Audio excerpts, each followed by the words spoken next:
이름을 쓰지 말고 아이디하고 이름이 따로 돼 있는 분들이 많이 계세요. 참가자 이름 검색해서 자기 이름을 클릭을 하면 더보기가 나오면 거기에 이름 바꾸기를 클릭해서 본인 아이디로 바꿉니다. 이름하고 아이디가 같아야 합니다. 2025년 4월 11일 금요일 저녁 8시쯤 웨비나 강사 나길은 인사드립니다. 안녕하세요. 즐거운 시간 되시고요. AI에 관해서 두 번째 시간입니다. 시니어 왕초보님께는 정말 어려운 내용일 수 있는데 하지만 이게 절대적으로 꼭 필요한 지식이라서 몇 번 나눠서 설명드리고자 하오니 양해 부탁드립니다. 감사합니다. 오늘 강의 제목은 생성형 AI와 우리의 삶. AI 시대에 우리가 어떻게 해야 되지? 이 얘기를 1시간 동안 다루려고 합니다. 사실 오늘 다 못 끝내는데 그래도 최대한 압축해가지고 한번 빡세게 해서 그래도 쉽게 해보려고 나름대로 정리를 좀 했습니다만 어려워요. 아무리 정리해도 이게 새로운 용어들이라고 어렵더라고요. 할 수 없죠. 그냥 가야죠. 시니어 새로 오신 신규 회원님들에게 아주 중요한 정보를 계속 드리고 있는데 빨리 알아들으실 수 있으면 좋겠다 생각합니다. 거래소를 지금 2개 더 상장 심사를 받고 있죠. 2개 더 오픈한단 말이에요. 메타페스티스 거래소가 있죠. 두 번째, 세 번째 이렇게 거래소를 열고 그 다음으로 바이낸스 갈 준비를 하고 있단 말이에요. 이걸 빨리 이렇게 감을 잡으세요. S토큰 얘기를 자꾸 해드려요. 공개된 강의라서 오픈된 거라서 직접적으로는 얘기 못하지만 알아듣기 바랍니다. 간접적으로 말씀드릴게요. 아이템 샵이 활성화되죠. 수당을 그동안 이제 캐시로 줬었는데 앞으로 USDT로 변경 지급한다. 이 USDT는 현금이잖아요. 출금하시면 되죠. 그리고 보안을 위해 가지고 앞으로 이렇게 바꿉니다. 업데이트해서 공지해 드리는 거예요. 앞으로 하려고 하는 일들을. 지금 기존 사용 중인 아이디를 모두 닉네임으로 바꿔야 합니다. 이번에 바꿀 때는 한글을 쓰는 게 아니고 중국어, 일본어 이렇게 쓰는 게 아니고 뭐예요? 영문, 특수문자, 숫자. 영문, 숫자, 특수문자를 가지고 닉네임을 만들어야 한다. 이제 여러 번 계속 공지하고 나중에 시행 들어갈 거예요. 자, 이 얘기 오랜만에 한번 들어볼게요. 그 시대에 편승하는 분만이 돈을 벌 수 있어요. 돈이 오는 길목에 앉아 있으라는 말이 있습니다. 쫓아가지 마시고. 메타페스티스트가 이 플랫폼이 시대에 앞선 건지 이런 걸 여러분이 이해하는데 오늘 AI, 오늘 주제는 생성형 AI를 가지고 이야기를 하는데 연결고리가 있습니다. 메타페스티스트하고. 그래서 조금은 초심자들에게는 좀 어려운 주제인 것은 분명합니다만 반드시 알아야 되기 때문에 강의를 계속하고 있습니다. 메타페스티스가 여러분의 미래입니다. 토큰에 관해서도 이번 강의 끝나고 나서 그동안 강의했던 거를 목록을 만들어가지고 이런 내용이 나온 거 강의들을 여러분이 보실 수 있도록 표를 하나 만들어 드릴게요. 토큰에 대해서 오전 10시쯤에서 충분히 공부할 수 있고요. 그리고 뭐 필리핀의 현황에 대해서도 전문 강사분들이 많이 강의를 하기 때문에 참고하시고 제가 하나 더 드릴 거는 이런 개념이에요.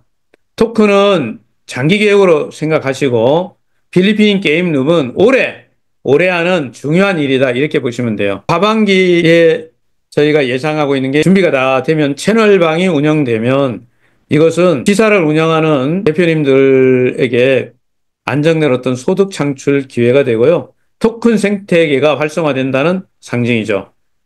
이때 뭐가 가동될까요? 아이템샵이 가동됩니다. 이 아이템샵은 엄청난 사업 프로젝트예요. 나중에 또 한번 이거 말씀드리기로 하고 메타페이스티드 플랫폼은 장기적인 계획으로 생각하셔야 합니다. 단기적으로 몇 달 이렇게 보시면 안 돼요. 이건 평생 할 수 있는 비즈니스 모델입니다. 가장 중요한 건 플랫폼이 이 게임을 하는 이 게임 프로젝트가 레이싱 게임이잖아요. 레이싱 게임으로서 글로벌 1위를 선점하는 거 이게 핵심이에요. 여기에 앞으로 일어날 수 있다고 보는 게 뭐냐면 AI하고 결합을 하는 거죠. AI하고. 그래서 AI에 대해서 오늘 조금 어렵지만 반복적으로 이렇게 듣게 되면 그림이 좀 잡히게 될 거라고 생각하고 강의를 시작하겠습니다. 자, 마지막 참고. 여러분에게 이 그래프를 몇 번씩 보여드리고 있는데 눈치채시기 바랍니다. 지금 메타S 가격이 가장 저렴해요. 메타S 토큰이 가격이 오를 수밖에 없는 이유를 여러분이 알고 계신다면은 시니어분들이 이거 잘 못하시잖아요. 그런데 조금씩 좀 배우니까 지금 이제 하세요. 거래할 줄 아세요. 매수 하시거든요. 지금 매수하세요. 매수하고 사실은 지금 여러분이 이거 해 두시는 것이 아마 짧게 잡으면 1년 안에 잘했다라고 하게 될 그런 타이밍이에요, 지금. 자, 오늘 이야기로 들어가겠습니다. 지금부터 이제 강의를 시작합니다. 저는 이분 제리 카플란 교수의 생성형 AI는 어떤 미래를 만드는가 요 책하고 그리고 인간은 필요 없다라고 번역되어 있는 이 두 권을 중심으로 해가지고 여기에서 중요하다고 생각하는 것 좀 여러분이 꼭 알았으면 하는 내용들을 발췌해서 챗 GPT 도움을 받아가지고 강의 자료를 만들었습니다. 책 광고에 보니까 이런 말인데 마침내 초지능의 시대가 열리는가? 인간의 지능을 넘어서는 인공지능 시대가 열린다. 지금 우리에게 필요한 것은 과연 무엇인가? 생성형 AI에 대해서 지금 우리가 반드시 알아야 할 것들. 제리 카플란. 이 내용을 오늘 다루겠습니다. 많은 산업과 일자리 중 어떤 것이 번성하고 어떤 것이 쇠퇴할 것인가? 의료와 법률, 교육, 창작과 예술은 어떠한 변화를 겪을 것인가? 생성형 AI는 인간에게 어떤 위험을 초래할 것인가? 어떻게 하면 이러한 시스템이 우리의 윤리적 원칙을 존중하게 할 수 있을까? 생성형 AI로 인한 이득은 광범위하게 분배될 것인가? 아니면 운 좋은 소수에게만 집중될 것인가? 정치 시스템과 국제적 분쟁은 어떻게 변화될 것인가? 우리는 결국 생각하는 컴퓨터를 보게 될 것인가? 이런 내용들을 다루는 거예요. 여기에 대한 답을 공부해 볼 생각입니다. 몇 번 말씀드리지만요. 좀 어렵습니다. 어려우니까 그냥 잘 이해 안 돼도 제가 여러 번 반복 말씀드리면 좀 도움이 될 거예요. 이분이 이렇게 그냥 단도직입적으로 얘기를 해요. 생성형 AI가 만드는 변화에 적응하지 못하면 국가, 기업, 개인의 미래는 없다. 향후 수십 년에 걸쳐 생성형 AI는 우리의 사회적 구조에 극도의 압력을 가할 것이다. 그 미래가 전례 없는 번영과 자유의 시대가 될지 아니면 기계와 인간의 끊임없는 투쟁이 될지는 우리가 어떻게 행동하느냐에 달려있다. 이분은 전문가의 이 분야의 전문가인데 이 책을 다 읽으면 좋겠지만 못 읽더라도 요 정도 개념 정도는 오늘 1시간 정도 다루는 내용은 알아야 한다. 기본적인 개념부터 들어가 볼게요. 지능이 그럼 뭐야? 인텔리전스가 뭐냐? 일반적으로 이렇게 정의되어 있습니다. 이 내용도 제가 챗 GPT한테 물어서 여기다 올려놨어요. 지난주에 챗 GPT 이런 생성형 AI에 대해서 제가 한 가지 제안 드렸죠. 똑똑한 인턴이다. 오늘 처음 듣는 분은 이 단어를 제가 몇 번 해드릴게요. 똑똑한 인턴을 채용하세요. 삶이 바뀝니다. 앞으로 2, 3년 내에 똑똑한 인턴을 얼마나 잘 다루는가 못 다루는가로 완전 달라져요. 그 시니어 분들한테 3년 동안 이거를 집중적으로 가르치려고 해요. 완전히 바꿔놓으려고 삶이. 좋은 쪽으로 말입니다. 지능이란 무엇인가? 지능은 개인이 목적을 설정하고 합리적으로 사고하며 효과적으로 환경에 적응하는 종합적 능력이다. 이렇게 말하는 분도 있고요. 지능은 환경에 효과적으로 적응하기 위해서 필요한 사고 구조의 진화이다. 뭐 이렇게 말하시는 분도 있고 다중 지능 이론을 주장하는 분은 지능은 하나가 아니라 여러 개다. 언어, 논리, 공간, 음악, 신체 등 다양한 방식으로 나타난다. 이렇게 말씀하시는 분도 계세요. 그런데 AI에서는 지능을 뭐라고 하느냐?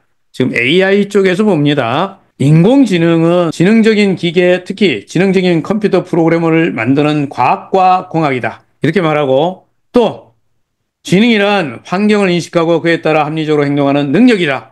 이렇게 말하는 분도 있고 지능은 목표를 달성하는 데 있어서 다양한 환경에서 보이는 에이전트의 능력이다.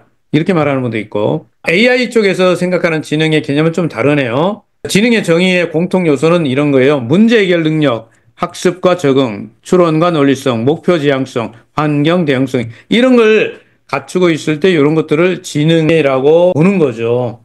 지능. 그러면 인공지능은 뭐냐?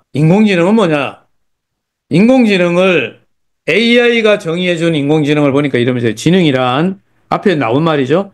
환경을 인식하고 목표를 설정하며 다양한 상황에서 효과적으로 행동할 수 있는 능력이다. 인공지능은 역사가 1950년대부터 연구돼요. 꽤 오래됐죠. 1980년대 머신러닝이라는 게 나오고요. 자, 어려운 단어들입니다. 그리고 2010년에 드디어 우리가 알고 있는 이런 이제 인공지능 개념들이 시작돼요. 딥러닝이라고 하는 거죠. 그러면서 우리가 말하는 지금의 인공지능, 뭐요? 생성형이 시작되죠. 머신러닝이라고 하는 개념요. 기계가 학습한다 이 말이잖아요. 머신러닝은 명시적인 프로그램의 데이터로부터 학습해서 스스로 성능을 향상시키는 인공지능 기술을 말합니다. 이때부터 이제 인공지능 개념이죠. 기계가 스스로 어떤 걸 배운다 이런 개념이죠. 간단한 예를 들면 이런 것들이에요. 뭐 스팸 우리가 이메일에 보면 엄청 많이 들어오잖아요. 이런 것들을 프로그램을 만들었겠죠. 이렇게 키워드에서 요러요러한 단어가 들어간 거는 스팸으로 간주하고 요거는 실제 메일로 하자. 이렇게 프로그램을 해놓으니까 여러분들 메일을 걸러가지고 스스로 요 패턴을 보고 아 요거는 스팸이야. 얘는 진짜 메일이야. 구분하잖아요. 요게 아주 기본적인 머신러닝 방식. 이렇게 해가지고 어떤 데이터를 이용해가지고 예측을 하는 거죠. 학습을 한 다음에. 데이터를 가지고 학습을 해서 예측을 하는 거예요. 요게 우리가 초기 인공지능 개념의 머신러닝이라고 하는 거죠. 사람들도 이렇게 배우지만 사람하고는 완전히 좀 다르죠. 이런 걸 할 때 여기에는 기계적으로 모델이 있어야 돼요. 데이터를 바탕으로 패턴을 만드는 이때 중요한 단어는 패턴이라고 하는 겁니다. 패턴 어떤 형태를 인식하는 거예요. AI가 사람처럼 이렇게 하는 것처럼 보이지만 사실은 전혀 아닙니다. 패턴 인식을 하는 거예요. 그래서 머신러닝은 세 가지 주요 유형이 있는데 지도학습, 비지도학습, 강화학습 뭐 이거 몰라도 돼요. 그냥 나중에 언젠가 이런 단어들이 나오면 이런 게 있었구만 해도 됩니다. 그리고 제가 영상 녹화를 해놓은 걸 참고해가지고 시간 날 때마다 공부하시는 게 좋겠죠. 그냥 아주 단순하게 얘기 드려서 우리가 이메일 스팸 분류하는 것들 이런 것들은 입력된 거하고 답이 이렇게 어떤 데이터 기반에서 나타날 수 있는 거고요. 정답이 없는 경우도 있을 수 있잖아요. 고객을 세분하고 문서 분류하는 거. 그리고 어떤 그 발전을 시켜갖고 보상과 벌점을 주고 이렇게 상벌이 있는 거. 그런 것들이 뭐예요? 게임 AI 같은 게 있어. 알파고가 그런 걸 했던 거고요. 그러면 이제 지금부터 공부할 게 뭐예요? 자, 일반 지능 개념은 됐고, 생성형 AI, 제너레이티브 AI는 뭐냐? 생성형 AI. 생성형 AI를 무지무지 많이 들어요. 듣기 싫어도 귀가 따갑도록 듣게 돼 있어요. 이거 피해갈 수가 없습니다. 그렇다면 공부해야 되는 게 좋겠다. 기존에 우리가 AI는 단순하게 판단 분류를 했지만 생성형 AI는 결과물을 생성한다. 생성형 AI는 생성을 해요. 결과물을. 만들어내. 뭘 만들어내냐? 텍스트도 만들고, 이미지도 만들고, 음악도 만들고, 영상도 만들고, 영상 만들어요. 코드도 만듭니다. 코드 만든다는 게 무슨 말? 프로그램을 만들어요. 이게 다른 거예요. 생성을 해준다. 그래서 생성형 AI라고 그런다. 지금 제가 관심을 갖고 있는 게 영상 만드는 생성형 AI인데요. 비용도 꽤, 정식 버전 나오면 비용도 꽤 들어가더라고요. 개인적으로 제가 영상 편집하고 이런 걸 하는데 AI 도움을 지금도 받고 있습니다. AI. 근데 앞으로 좀 있으면 AI가 거의 기본적인 영상을 제작해 줄 거예요. 지금 AI의 생성형 AI 핵심 기술을 LLM이라고 부릅니다. 대규모 언어 모델, 라지 랭귀지 모델이라고 불러요. 이것은 기본적으로 지금은 뭘 갖고 할까요? 텍스트 데이터를 가지고 학습을 해가지고 문장을 이해하고 그것을 바탕으로 해서 어떤 문장을 만들어내는 모델이에요. 그래서 생성을 할 수 있는 AI다 해서 생성형 AI라고 이름을 붙인 겁니다. 기본 원리는 언어, 우리가 사용하는 이 언어 단어를 우리가 나열하는 순서가 있잖아요. 영어가 나열되는 순서가 있고 한국어가 나열되는 순서가 있잖아요. 이 순서를 가지고 예측하는 거예요. 의미를 알아듣는 게 아니고 말의 순서를 가지고 체크해요. 그래서 가끔은 완전 엉뚱한 내용을 만들기도 해요. 하지만 AI는요, 무조건 생성해요. 엉터리도 막 그냥 만들어서 줍니다. 그래서 이렇게 하는 기본 원리 중에 하나가 딥러닝, 트랜스포머 이런 기술적인 기반들이 있는데 이거 뒤에서 조금 설명드릴게요. 너무 어렵습니다만 여러분이 뭐 프로그램 개발할 건 아니지만 혹시라도 이런 단어들이 나오면 어디서 들어본 것 같은데, 그 뭐 나기론 강사가 얘기했던 것 같은데, 이 정도만 해도 훌륭한 거예요. 기본 원리는 언어 모델을 이용해서 딥 러닝, 그리고 트랜스포머 프로그램화하는 건데, 자, 이런 부분들은 이렇게 LLM이라고 그러죠. 대규모 언어 모델, 트랜스포머 논문이 나오고 나서 시작됐는데, 자, 이 논문 몰라도 돼요. 몰라도 상관없는데, 혹시 압니까? 여러분들이 또 언젠가 이런 걸 듣게 될 때, 2017년도에 뭐 구글에서 뭐 발표했다는 그거 아니야? 트랜스포머. 이 정도 알면은 생성형 AI 얘기하는데 거의 강사 수준급이라고 할 수 있습니다. 그리고 지금은 GPT, 2020년부터 GPT 2, 3, 4, 지금 4 쓰잖아요. 40 지금 쓰는데. 엄청나게 발전했습니다. 요거 이렇게 만든 화면 만든 건 뭘로 만든 거라고요? GPT 4를 갖고 한 거예요. 40 가지고 제가 만든 것들이에요. 똑똑한 인턴이 만들어줬죠. 인턴 실수 많이 합니다. 이런 거 내가 하나 그려봐봐. 이거 그려줘 했더니 이렇게 그려준 거예요. 2018년부터 20년, 22년, 23년 이렇게 그려줬어요. 이렇게 발전했다 이렇게 그려주더라고요. 지금은 GPT-4, 클라우드, 제미니, 저는 제미니도 쓰고 있는데 제미니가 좀 더 정직하긴 하더라고요. 소설을 잘 꾸미는 것은 GPT고요. 데이터를 좀 정직하게 갖고 오는 것은 제미니가 하더라고요. 어쨌든 각기 장단점이 있습니다. 자, 이 생성형 AI에는 핵심 기술이 있는데 여러분 몰라도 된다고 말씀드렸어요. 인공신경망이라고 몰라도 돼요. 하지만 이런 거를 알고리즘을 만드는 사람한테는 중요한 단어예요. 인공신경망. 여기에 딥러닝이라고 하는 구조가 엄청 중요한데 여러분은 몰라도 돼요. 딥러닝 몰라도 돼요. 뭐 몰라도 된다고요? 딥러닝. 그런 거 몰라도 돼요. 딥러닝. 딥러닝은 몰라도 된다. 인공신경망이라는 것도 몰라도 된다. 근데 이건 뭐냐면 사람의 뇌 뉴런 구조를 사실은 모방해가지고 거기에서 어떤 아이디어를 얻어가지고 데이터를 처리하는 학습 알고리즘을 만들었다. 그래서 인간의 뇌하고 인공신경망을 비교한단 말이에요. 이렇게 쉽게 말씀드려서 우리 사람 뇌를 가지고 프로그래머 이렇게 만든 거예요. 기계화했단 말이에요. 그래서 인간의 뇌에는 뉴런이 연결되죠. 물론 시냅스 연결하는 거죠. 그럼 여기에 자극 반응을 전자적으로 신경회로에 들어오는 것들을 신경이 인식하게 만드는 거죠. 여기는 펩타이드가 하는데 이런 것들을 이제 뭘로 바꿔서 컴퓨터 쪽으로 가면 인공적으로 그걸 만드는데 그걸 뭐라고 해요? 노드. 이거 노드는 컴퓨터예요. 그리고 여기에 어떤 프로그램 가정적 입력 출력이 나오게 하는 거예요. 이 말이 그 말이에요. 몰라도 됩니다. 이 구조 몰라도 돼요. 그냥 우리가 입력을 하고 입력하는 구조가 있고 그것을 내부적으로 이렇게 학습하고 패턴 인식한다고 그랬죠. 이 단어는 기억해 둘 필요 있어요. 패턴을 인식하는 거예요. 패턴을. 얘가 이해를 하는 게 아니에요. 인공지능이 이해하는 게 아니고 인공지능은 그냥 패턴만 인식해요. 예측된 거 생성된 결과물을 뭐예요? 출력해 주는 거지. 착한 점도 있어요. 그냥 무조건 출력을 해줘요. 엉터리고 뭐고 그냥 막 출력해줘요. 그래서 똑똑한 인턴을 채용할 필요가 있다. 개인적으로 이 똑똑한 인턴 도움을 받아서 제가 줌 강의를 하고 있다는 것도 말씀드렸어요. 이거 다 인턴이 만들어준 거거든요. 인턴이 가끔 실수도 하니까 양해하기 바랍니다. 한 문장으로 요약했더니 입력 데이터를 받아서 각 노드를 거쳐 연산해가지고 어쩌고저쩌고 해가지고 결과를 만든다. 몰라도 되고요. 이 말도 몰라도 돼요. 왜 중요하냐면 이게 왜 중요하냐. 생성형 AI는 문장을 이해한다, 이해 못한다. 질문. 문장을 이해하는 게 아니라 패턴을 학습합니다. 앞에서 계속 가르쳐 드렸잖아요. 패턴이라고. 패턴. 패턴을 인식하는 거예요. 패턴. 이해한 게 아니고 패턴을 인식했어.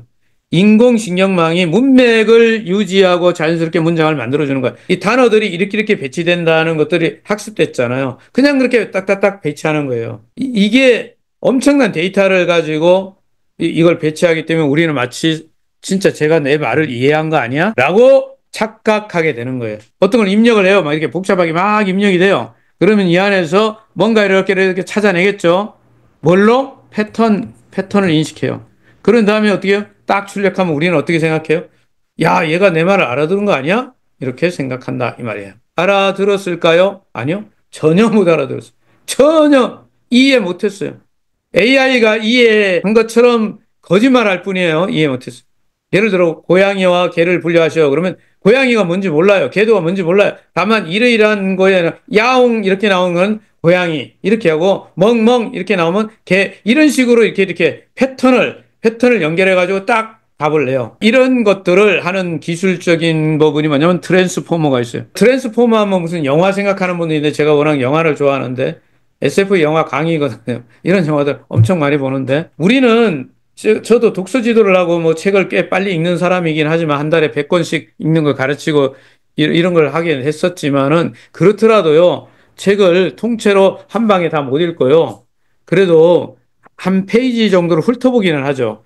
보통 한 줄이나 몇 줄씩 보는 그런 것도 기술적으로 가능하긴 한데 일반적으로는 독서 어떻게 하죠? 한 줄 한 줄 이렇게 읽어요. 근데 이 지금 트랜스포머는 어떻게 하는 거예요? 그냥 한 페이지를 한 방에 와버려. 문맥을 한 방에 처리를 해버려. 제가 이렇게 한 페이지를 쫙 써갖고 챗 GPT한테 한 페이지를 넣어. 그러면 얘가 딱 마침표 끝나기도 전에 뭐 하냐면 답을 딱 해버려요. 왜냐면 얘는 인식하는 방법이 이해하는 게 아니고 뭐예요? 패턴을 인식하니까 한 방에. 알아들었어요, 제 말을? 못 알아들었어요. 그렇지만 답을 내요. 패턴을 가지고. 이 방법으로 이게 만들어져요. 이게 획기적인 변화를 일으켰기 때문에 대량의 정보를 처리할 수 있는 방법론이에요, 이게. 이게 구글이 2017년에 이걸 발표해서 완전 지금의 생성형 AI 시대를 열었다고 해도 과언이 아닙니다. 이건 혁명이에요, 혁명. 놀라운 거예요. 굉장한 일이 일어났습니다. 자, 그래서 이 트랜스포머 몰라도 어떻다고? 된다. 트랜스포머 어디서 많이 들었는데 이러면 돼요. 자, 트랜스포머 아이디어는 이런 것들이에요. 트랜스포머 핵심은 지금쯤 이 얘기하고 있으면 여기 많이 좋으시는 분도 계실 수 있는데 그렇죠. 나는 오늘 아침에 커피를 마셨다 이렇게 말을 하면 우리는 이해를 했잖아요. 하지만 AI는 이해했다고요? 이해 못했어요. 패턴만 읽어요. 패턴만. 이해 못해요. 커피가 뭔지 몰라요. 아침에 커피 마신 이게 몰라요. 그냥 마셨다라는 단어 앞에 뭐가 붙는 게 좋아요? 커피 이렇게 연결하는 거예요. 마셨다, 밥을 마셨다 이렇게 하지 않잖아요. 커피를 마셨다, 술을 마셨다 이러죠. 근데 아침에 막걸리를 마셨다 이렇게 연결이 잘 안 되잖아요. 아침에 커피를 마셨다 이렇게 연결되잖아요. 자연스럽게. 학습을 하니까 이런 게 쫙쫙쫙쫙쫙 나올 거 아니에요. 앞뒤에 착착착 문장이. 그래서 트랜스포머란 문장을 전체를 동시에 보면서 한 방에 뭔 단어가 중요한 단어고 이 앞뒤에 어떻게 연결된다 이래가지고 착착착 참고해갖고 그냥 답을 냅니다. 그럼 우리 눈에는 어떻게 보인다? 야, 얘가 진짜 똑똑하네. 답을 막 착착 만들어주네. 얘 천재네. 이렇게 생각하는 거예요. 알고 보면 그렇지 않아요. 근데 이 기술이 대단한 거예요, 이게. 이렇게 만들었다. 왜 강력하냐? 병렬 처리, 다중 처리가 속도 무지 빨라요. 긴 문장도 한 방에 처리해줘. 답을 그냥 그대로 냅니다. 망설이지 않아요. 그냥 막 내요. 얘 아주 똘똘해요, 똘똘해. 근데 가끔 이상하게 가요. 이상한 쪽에. 뭐 이상하냐? 생성형 AI가 똑똑한 인턴인데 전체 파악 못해요. 얘는 아직 이해를 못해요. 이해를 못하니까 뭐예요? 아, 머저리 아니에요. 엄청 똑똑하다니까. 엄청 똑똑해요. 중요한 거는 얘가 그냥 막 생산해내는 거야. 도덕성이 없으니까 그냥 막 만드는 거야. 남의 것도 막 가져와가지고 막 저작권 막 이런 거 막 다 갖고 와서 그냥 막 만들어요. 가짜인지 진짜인지 따지잖아요. 막 말만 되게 다 만들면 돼요. 그래서 허위 정보를 생산하는 게 쉬워졌다. 가짜 정보가 어마어마하게 쏟아지는 거예요. 이것 때문에. 실제로 존재하지 않는 뭐 인물 기사를 낸다든가 조작적 영상 이게 딥페이크잖아요. 감정을 자기는 허위 뉴스 기사. 요즘에 여러분 저 유튜브 말하는 거예요. 여기 너튜브에 들어가면은 전부 그냥 완전 가짜. 이건 누가 만들어요? AI가. 과거는 전문가가 말을 꾸민 걸 이건 일반인도 클릭하면 바로 가짜가 만들어져요.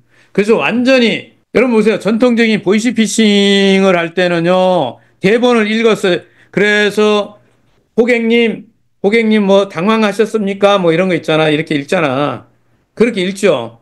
예? 말투도 이렇게 얘기하고 단조롭게 이렇게 단조로운 말투를 쓰고 약간 어리숙하게 보이고 이랬지 않습니까? 읽다가 그래가지고 너 보이스피싱 하는 거지? 그러면 당황하셨군요. 지가 당황해놓고 이렇게 하고 이렇게 하는데 여러분, 코미디에 나오는 거잖아, 전동용 옷이. 근데 요즘에 생성형 AI 보이스피싱은 어때요? 진짜 똑부러지게 말을 해요. 진짜 같아요. 완전 진짜. 진짜처럼 말하고 감정 억양 습관까지도 그대로 합니다. 실시간 대화를 완전 조작하고 목소리 변조되고 다 돼요. 그러니까 전문가도 속습니다. 전문가도. 이런 데 써먹어요. 지금 지능형 범죄가. 놀랍습니다. 이 기술이. 음성 완전히 복제합니다. 부모, 자식, 상사 목소리 그대로 복제해서요. 야, 엄마처럼 와요. 할머니처럼, 할아버지처럼 전화가 딱 옵니다. 야, 이놈아, 빨리 돈 보내라. 이렇게 합니다. 대화형 AI 상황에 맞춰 대화 흐름을 생성하고 이렇게 합니다. 이 영상도 위조가 됩니다. 그리고 이런 감정 표현 같은 형태로 울먹이는 목소리라든가 급박한 이런 감정들을 연출을 합니다. 어떤 분이 메타피스에 대해서 자세히 알려주세요. 답답하면 파트너에게 욕먹고 있어 AI 몰라도 됩니다. 이렇게 쓰신 분이 계시는데요. 죄송하지만 공개적으로 한 말씀 드릴게요. 저희 줌 강의는 오전에도 월요일부터 토요일까지 10시에 줌 강의가 계속 있어. 그 강의에 강사분들 이렇게 보시면 어떤 분은 이런 내용을 다루고 어떤 분은 이런 내용을 어떤 분은 이런 내용을 다루고 각자 강의들이 있어요. 여러분 회원님들이 그 강사들의 강의를 쭉 보셔가지고 이분 강의는 요럴 때 들으면 좋겠다. 이분 강의 이렇게 들으면 좋겠다 하셔가지고 맞는 강의를 이렇게 들으시면 여러분이 일하시는데 100% 도움이 됩니다. 그리고 지금 저는 이미 이 강의를 할 때 제가 31번째 강의를 하면서 이미 제 강의 앞에 수많은 강의들이 이런 기본적인 시니어들 그리고 블록체인을 모르는 분들, AI를 모르는 분들이 언젠가 이런 것 때문에 현실 세계에서 부딪혀요, 살아가는데. AI를 몰라도 된다고 말씀을 하시지만 AI를 피해갈 수 없어요. 지금 저희 시니어분들 보이스피싱 당하고 있고 AI를 모르기 때문에 그런 일이 사람이 진짜 하는 것처럼 착각을 하는 거거든요. 아니에요. 기계가 하고 있단 말이에요. 이게 기계가. 현재 일어나는 일이에요. 얼마나 많은 사람이 매년 이 보이스피싱을 당하는데요. 점점점 발전되고 있거든요. 누가 피해를 보느냐고요? 고령자들이에요. 시니어분들이. 그래서 자녀, 손주, 뭐 이런 목소리 또 이런 거 영상도 조작해버려요. 자기 상사가 그렇게 말하는 줄 알기 때문에 야, 어디에 돈 보내라, 일로 보내라, 빨리. 이렇게 하니까 이런 상황을 모르는 사람은 현실 세계에서 엄청나게 피해를 보거나 고통을 겪고 심각한 문제가 되거든요. 알아야 됩니다. 이 몰라도 된다고 주장하시면 절대 안 됩니다. 개인적으로 제가 여러분한테 뭐 뜻하는 건 아니고 메타페스티스에서 공부할 수 있는 강의가 무지 많이 있어요. 전문 강사들이 많이 있으니까 그 강사들 강의 들으시고 금요일 날 저녁에 나기론 강사가 강의하는 거는 블록체인, NFT, 메타버스 그리고 AI 이런 기본적인 것들을 계속 제가 반복해서 강의하니까 양해 바랍니다. 왜냐하면 다른 분도 그런 생각을 하실 수 있어서 제가 질문 여기 올라온 거 보고 제가 답변 드린 거예요. 자, 그러면 이런 것들을 지금 어떻게 해야 되냐? 기술적으로 이런 거 개발해야 되겠죠. 방지 시스템. 제도적으로 이런 것들을 만들어야 돼요. 정책. 개인적으로 어떻게 해야 됩니까? 알아야 돼요. 이런 거 알고 있어야 됩니다. 이럴 수 있다는 거. 여러분 가족을 흉내내 가지고 완전 조작할 수 있다는 거 알고 계셔야 돼요. 그래서 여러분들이 이제 유튜브나 페이스북이나 인스타그램 이런 거 SNS라고 그러죠. SNS에는요. 사용자들을 끌어모으기 위해서 오래 붙잡아둬야지 되잖아요. 엄청 자극적이고 충격적인 콘텐츠를 만들어내는데 사실이 아닙니다. 분노나 공포감을 조작하기 위해서 어떤 정보를 만들어요. 진짜 보다 더 진짜같이 보이는 가짜를 만들어냅니다. 생성형 AI를 이용해서 허위 정보가 사실보다 더 매력적으로 보이게 합니다. 그러니까 여러분들이 거기 뿅 하고 가는 거잖아요. 이게 우리 시대에 일어나고 있다니까요. 이거는요, 공부해야 됩니다. 계속. 여러분들 지금 보이스피싱 이런 것들은 진짜 많이 개몽하고 해야 되고요. 미리 조심해야 되는 거지 어떤 상황에 딱 닥치면 안 돼요. 저는 그런 걸 많이 봐왔기 때문에 여러분들 AI에 의해서 좋은 점 많아요. 그런데 위험성도 있다는 거, 진짜 가짜 구분하려면 공부 좀 해야 된다는 거, 이거는 사회가 우리 모두가 다 생각해야 됩니다. AI는 정보 민주화를 이끌 수 있는 위대한 도구지만 동시에 허위 정보를 날려가지고 많은 사람들에게 위험할 수도 있다. 자, 목소리를 변조하는 기술은 현실입니다. 점점 정교해집니다. 그래서 이제 여러분들이 누군가 전화 와서 급히 뭐, 야, 돈 보내라 이런 거 할 때 이미 이런 거 발생했어요. 영국의 한 에너지 회사는 CEO를 사칭해가고 2019년에요. 이거 완전히 딥페이크로 만들어서 회계 담당자가 돼서 수십만 유로를 강탈당하는 거죠. 2023년 얼마 안 됐잖아요. 아시아 한 은행에서는 이 AI가요, 예금자처럼 목소리를 내가지고 전화 인증을 뚫고 돌아버렸어요. 현실적으로 목소리를 사칭하는 보이스피싱은 업그레이드 되고 있습니다. 부모, 친구 목소리 흉내내고요. 항상 이러죠. 야, 빨리 돈 보내봐. 이렇게 하죠. 가짜 영상통화에다가 목소리 조합해서 정교하게 만들어집니다. 이제는 기존에 우리가 갖고 있는 상식 갖고 대응이 안 돼요. 그러니까 이거 제도적으로, 기술적으로, 사회적으로, 개인적으로 뭐 해야 됩니까? 전략, 대응 전략을 세워야만 합니다. 심각하기 때문에 여러분 이런 규칙을 만드셔야 돼요. 예를 들어 가족들이 이런 규칙 만들어야 돼요. 뭐, 야, 우리 가정은 야, AI 사기 안 당하는 이 3단계 규칙을 만들자. 이런 거 해야 된다니까요. 첫째, 절대 음성만으로 절대 믿지 않는다. 실제 가족이라도 목소리만 듣고 송금, 인증, 개인정보 제공하는 것은 고려해야 됩니다. 생각해 봐야 돼요, 한 번쯤. 그래서 영상통화, 비밀번호, 질문 이런 걸 딱 해서 예를 들어 이런 걸 짜르고 치는 고수처럼 여러분이 비밀 질문을 하나 넣어야 돼. 야, 어제 저녁에 우리가 먹은 음식이 뭐였지? 이렇게 해가지고 딱 문제를 딱 내면은 뭐라고 딱 답변하도록 해놔야 돼. 미리.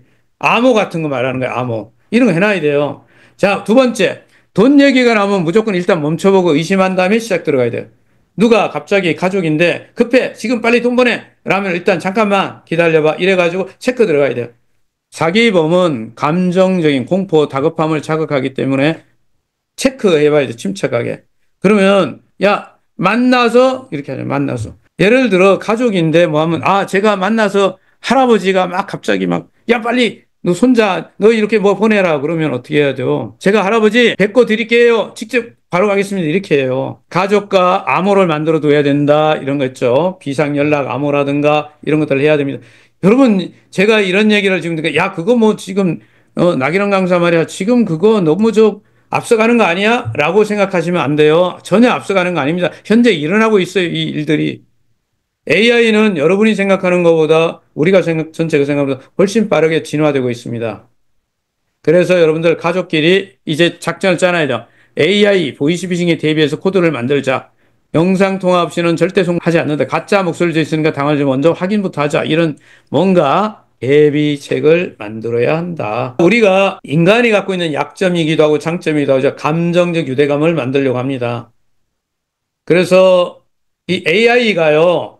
그 어떤 말투가 아주 공손하고 아주 맞춤으로 탁 이렇게 반응을 하니까 마치 어떻게 느끼냐면 인간처럼 느낄 때가 있습니다. 이제 이게 점점 발전하게 되면요. 우리 인형이나 반려 로봇 같은 것들을 생성형 AI를 세팅하면 거의 사람 같이 반응할 수 있게 되죠.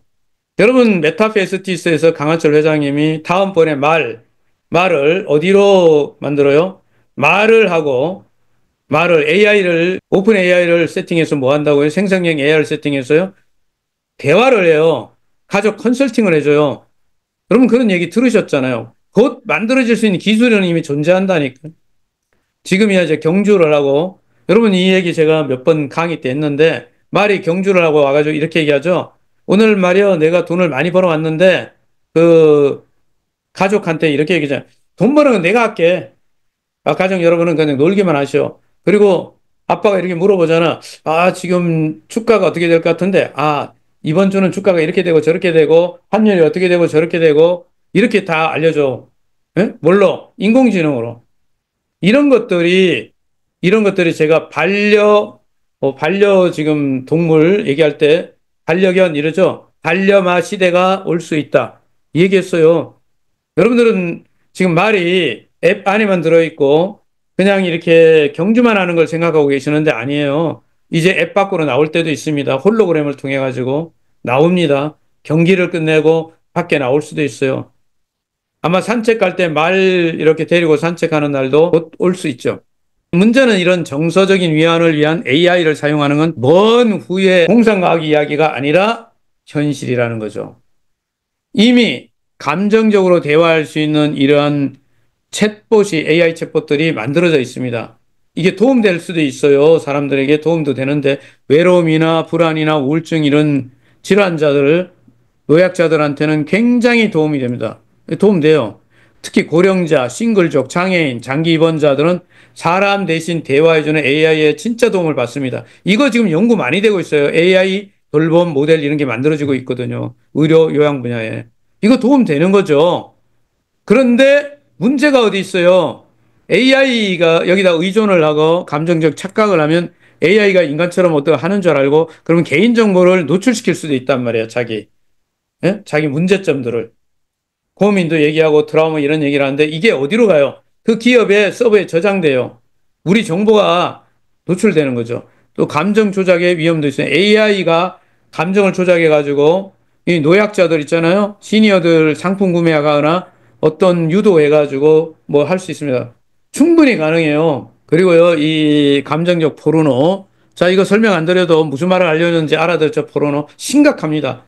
인터넷상에 떠도는 이 포르노는요, 인터넷 전체의 30%는 전부가 포르노.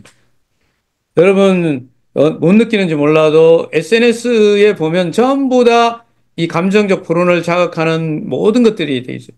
이 게임을 여러분이 열어도요, 그렇게 만들어야 되잖아. 왜? 사람들이 이제 영향을 받으니까 본능을 자극하는 이런 것들이에요. 그래서 여기에 넘어갈 수도 있다. 이게 AI는 외로움을 들어준 등불은 될 수 있을지 몰라도 인간관계 불꽃이 돼서는 안 된다. 그렇기 때문에 이걸 누군가가 건전하게 이렇게 되게 하려면 사회적 어떤 장치도 필요하고 여러분이나 제가 알아야 돼요. 몰라서 넘어갈 수 없습니다. 생성형 AI가 범죄를 저지를 수 있는가에 대해서 지금 많은 찬반 양론이 있죠. 현재 기준에서는 AI는 법적 주체가 되지 않습니다. 현재까지는 전 세계에서. 그래서 문제가 생기면 책임은 AI를 만든 사람이나 관리하는 사람, 활용하는 사람한테 귀속됩니다. 예를 들어서 AI가 어떤 작품을 만들었는데 저작권은 누구한테 있냐? AI한테 있는 게 아니고 현재까지는 누구? 그걸 의뢰한 사람에게 있어요. 그러면 또 AI가 이제는 사고를 쳤을 때는 어떡할 거냐 이거죠. AI한테 막 책임 물어요? 아니죠. 누구?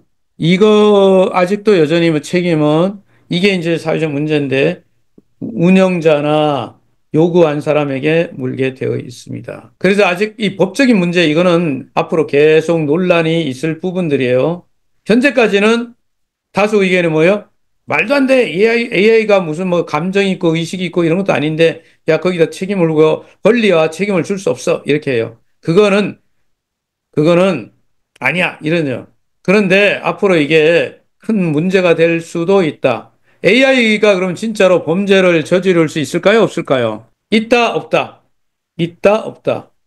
있다입니다. 있어요. 문제는 범죄를 저지른 주체로 할 수 있느냐? 아직은 없어요. 그러면 이런 말을 할 수 있죠. AI가 지가 고의적으로 뭘 한 게 아니고 누군가가 AI를 이용해서 음란물을 생성해. 지금은요, 그 어마어마하게 많이 만들어내죠. 그 다음에 사기 대화를 만들어. 허위 뉴스를 만들어. 그러면 AI는 시킨 대로 한 거 아니에요? AI를 잡아놓을 수는 없잖아요. AI 범죄물 해서 AI를 가두지는 못하잖아. AI는 그냥 의도치 않게 그냥 불법적인 콘텐츠를 만들어요. 왜냐하면 저작권 이런 개념이 없으니까 명예훼손 이런 게 없으니까 막 만들어요. 그래서 이게 사실은 형법, 민법상의 어떠한 불이익이 될 수도 있죠. 이게 앞으로 규정되어야 되겠죠. 그래서 이 도덕적인 문제, 이게 굉장히 중요합니다. 이게 만능이라고 생각하지만 여기에는 반드시 잣대가 필요해요. 그래서 AI, 얘도 이거 결론 누가 낸 거예요? 생성형 AI가 결론 냈는데 이렇게 해서 생성형 AI는 도구지만 그 도구가 너무 사람 같아가지고 착각하게 되는데 착각하면 안 됩니다. 착각하지 마세요. 이렇습니다. 우리가 그것을 어떻게 정의하고 통제할 건가 우리의 문제다. 로봇이 인간 흉내를 내는 것이 아니라 새로운 방식으로 진화합니다. 인간처럼 만들어지는 로봇을 옛날에 상상했어요. 만화 영화에 이런 데서 나오고 뭐 이런 그런 나왔지만 안드로이드나 휴머노이드 이런 걸 상상했지만 지금 그렇게 안 만들어집니다. 어떻게 해요? 전혀 다른 형태로 드론이라든가 자율비행 이 비행기, 군집 로봇, 나노봇 이런 형태로 하고요. 예를 들어서 페인트를 칠하는 그 페인트공 있죠. 앞으로 어떻게 하냐? 페인트 로봇은 사다리 타고 올라가지 않고 아마 벽면을 쭉 타고 다니거나 아니면 드론처럼 날아다닐 수 있는 이런 구조로 바뀌어요. 전혀 달라요. 그래서 우리 인간이 하는 구조라고 생각하시면 안 돼요. 이제 우리 산업에서 AI와 로봇은 융합된 기술이에요, 이미. 그래서 이렇게 산업 전반에서 쓰여집니다. 금융에 이미 쓰고 있고요. 이게 AI 트레이딩이 있습니다. 뒤에 조금 설명드릴게요, 이거요. 굉장히 중요한 심각한 문제도 일으키는데, 그 다음에 교육도 AI가 수업 보조도 할 수 있고요. 엔터테인먼트, AI가 작곡도 하고요. 뭐 이런 거 다 만들기도 합니다. 가상 아이돌도 나오고 있죠. 중요한 것은 사람의 역할을 흉내내는 것이 아니라 사람보다 빠르고 정확하고 맥락에 따라 작용하기 때문에 완전 다른 관점으로 생각해야 돼요. 그러므로 이제 미래 페인트공은 직업이라는 건 있겠지만 일하는 방식이 바뀔 거다. 붓 대신에 드론이나 알고리즘 자동 조정 시스템으로 바뀔 거다. 그러면 인간은 점점 위험하거나 반복적으로 하는 일이나 지루한 일에서 벗어납니다. 그러면 우리가 앞으로 어떤 직종을 가져야 되는가 이거 답 나와요. 저는 시니어 분들이 앞으로 2, 3년 내에 AI 공부를 특히 생성형 AI를 제대로 공부하면 전문가로서 노후에 훨씬 풍족하게 성공적으로 살 수 있다고 확신합니다. 저는 그렇게 봐요. 그래서 저는 개인적으로 우리 시니어분들을 AI 지금 공부를 하도록 프로그램을 만들고 있습니다. 설계, 감시, 창의, 감성, 소통 이런 영역으로 사람들은 옮겨가야 됩니다. 즉 사회적 전반에서 이거 교육, 제도 이런 거 직업 개념도 다 바꿔야 됩니다. 결론, 로봇과 AI는 인간을 모방하지 않아요. 인간과 전혀 다른 상황으로 갑니다. 예를 들면요. 이게 초단타 매매라는 게 있습니다.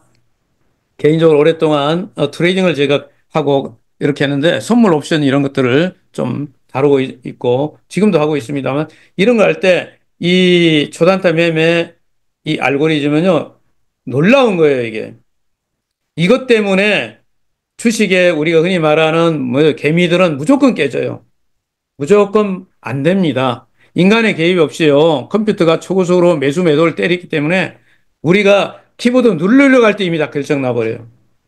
이 미세한 시장의 흐름을 읽고 AI에 의해서 주문을 하기 때문에 매도 매수를 하기 때문에 이 마이크로초니까 100만 분 1초 단위에서 일어나요. 그럼 못 따라가요. 이게 AI가 예측 판단을 자동화합니다.